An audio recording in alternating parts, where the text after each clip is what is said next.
Welcome back. Football is an emotional game, and Finey and I, as you may have gathered, are emotional people. We feel your pain, we share your angst, and we microwave our own membership cards in sympathy with you. But even that is not as therapeutic as a good minute-long diatribe about all the ills that ail the game. We've got stuff to get off our chests, and you're just going to have to cop it on the Footyology Rant-off.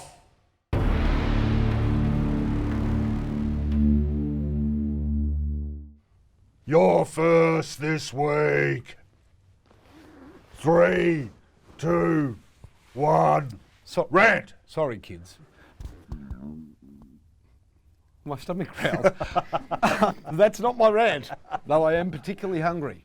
So they've worked it out, Melbourne Supporters. If they beat Carlton this week, which they should, and Geelong, and North Melbourne get done by the Sydney Swans, then the last game of the season will be finals-like. If they beat Geelong, they could be in. And the Melbourne Supporters could not be more excited. Everyone I've talked to is planning heading down the road, if they can turn their car around, because normally it goes the other way up to the snowfields. They're all going down the Bellarine Peninsula. They'll stop halfway to buy that expensive petrol that nobody buys but Melbourne supporters, and a convoy of Range Rovers and Jaguars will head into Geelong. And then, you know what's going to happen? There'll be no seats for you at the ground. You see, Geelong doesn't cater for more than 31 opposition fans. And what will be left? You'll have to contend yourself with the other sights and attractions in Geelong. A water park that's open 4 days a year because, hey, Geelong ain't exactly the warmest place on earth. Or maybe you can go to David Schwartz's Trampoline World. It's called Fleetwood Mac or Super Tramp or something. Or go Darren Lyon spotting. Actually, he doesn't exist anymore. They ran him out of town. Who would have thought a paparazzi with weird hair does not make a good mayor? Why don't Geelong have any seats for opposition fans? It's because of the weird pagan rituals they do at quarter time and half time behind closed doors. And not really. Their scoreboard becomes a blackboard and they teach the local population how to read and write. Anyhow, the beauty is, Melbourne Supporters, for 15 years you haven't gone to the footy and you won't be able to go to the game that sees you get into the finals this year. You deserve it. Oh, a bit harsh on the Demons. Although you're right about Geelong, there's not even any seats for the media now because they're rebuilding the grandstand. We're all in scaffolding and portables. What goes on there? Do they run around naked behind closed doors? No one's allowed in. I don't know. Count me in. 3, 2, attack. I'm not happy with this debate about priority draft picks, Finey, and the AFL are as bad as anyone.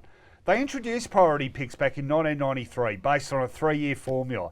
Now they've got a great new idea of, wait for it, a 3-year formula. Wow, genius, again.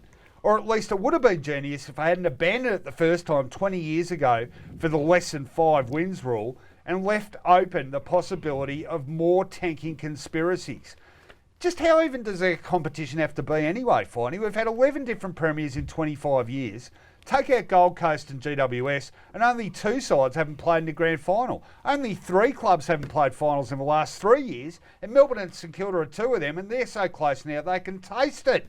Is that really too long a wait? What do we have to do? Give him Alistair Clarkson as coach, throw in Cyril Rioli and Sam Mitchell, and give him a 5-goal start in every game just to make sure? Come on, people, it's a competition. That means there's winners and losers. Sometimes you lose for more than 5 seconds. If we're so fragile we can't even take that, let's just call it the Everyone's a Winner League, give out medals for participation and a bag of crappy mixed lollies when mum comes to pick you up. But not till we've played pin the tail on the donkey. We know who the donkey is, and it's got a bloody big AFL logo hanging off it.